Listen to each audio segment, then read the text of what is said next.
দুদিনীয়া কাৰ্যসূচীৰে কেন্দ্ৰীয় গৃহমন্ত্ৰী অমিত শ্বাহ অসমত উপস্থিত হ'ব আৰু আজি গুৱাহাটীৰ পৰা তেওঁ এই নিৰ্বাচনী গণদংকাটি বজাব আৰু গুৱাহাটীৰ চেণ্ট্ৰেল গুৱাহাটীৰ প্ৰাৰ্থী বিজয় কুমাৰ গুপ্তাৰ হৈ তেওঁ নিৰ্বাচনী প্ৰচাৰ চলাব, এক বিশাল ৰেলীত অংশগ্ৰহণ কৰিব আৰু তাৰ পূৰ্বে আমি দেখুৱাইছো এয়া দলীয় সমৰ্থকৰ ভিৰ দেখুৱাইছো। এইদৰে কেৱল বিজেপিৰ জয়ধ্বনিৰে কেন্দ্ৰীয় গৃহমন্ত্ৰী অমিত শ্বাহৰ জয়ধ্বনিৰে গৃহমন্ত্ৰীগৰাকীক আদৰিবলৈ তেওঁলোকে আগ্ৰহী হৈ আছে।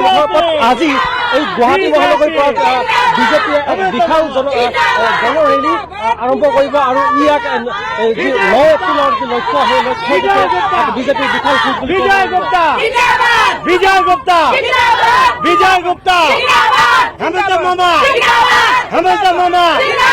অমিত শ্বাহ নরেন্দ্র মোদী অমিত শ্বাহ কেন্দ্ৰীয় গৃহমন্ত্ৰীগৰাকীয়ে ৰেলীত অংশগ্ৰহণ কৰিব। কিমান উৎসাহ মানে আমি ইমান উৎসাহ আছো, আমি অন্তৰৰ পৰা কৈ আছো যে আমাৰ আৰু 50 বছৰ এই বিজেপি চৰকাৰ লাগে আৰু হেমন্ত মামাক চিএম লাগে। আমাক একদম বঢ়িয়া, আমি ইমান উৎসাহত আছো আমি বুজাব নোৱাৰো। তাৰমানে আৰু আমাৰ 19 নম্বৰ ৱাৰ্ডত বিজয় গুপ্তাক লাগে, আমাক বিজয় ছাৰক লাগিবই। আৰু বিহু বিৰোধী আমাৰ কোনো প্ৰব্লেম নাই, বিহু যি কৰে কৰিব। বিৰোধী হল নাটক, অসমৰ নাটক। এজন মানুহে অসমত ভাল আছিল, তেওঁৰ দেউতা, আৰু বাকী পাকিস্তানী। আগ্ৰহ মানে ইমান আগ্ৰহ মানে আমি কলো নহয় 50 বছৰ আমাক বিজেপি চৰকাৰ লাগে আৰু আৰু আমি এই মানে অমিত শ্বাহ আৰম্ভণি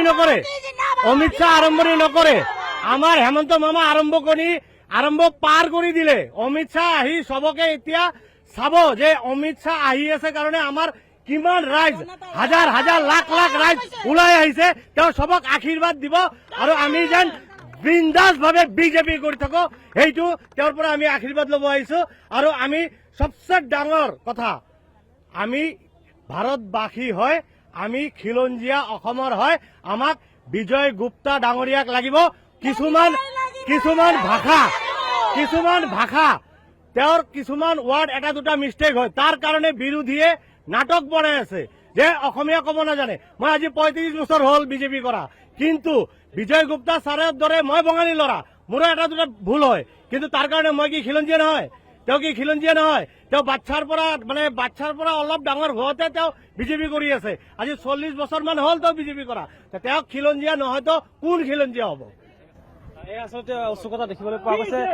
বিজেপিৰ গৃহমন্ত্ৰীগৰাকীৰ যি ৰেলী, সেই ৰেলীৰ পূৰ্বে আমি দেখুৱাইছো এয়া দলঙৰ ওপৰত আমি আছো, কেইবাজন পাছত মানৱে দেখুৱাইছে। আচলতে এয়া বিশাল আমি শাৰী দেখুৱাইছো, হাতে হাতে বিজেপিৰ পতাকা লৈ এইদৰে কেন্দ্ৰীয় গৃহমন্ত্ৰীগৰাকীক আদৰিবলৈ এইদৰে সাধাৰণ জনতা প্ৰত্যেকগৰাকীয়ে বয়োজ্যেষ্ঠৰ পৰা নতুন প্ৰজন্মৰ প্ৰতিনিধিসকল ইয়াতে ভিৰ কৰা পৰিলক্ষিত হৈছে।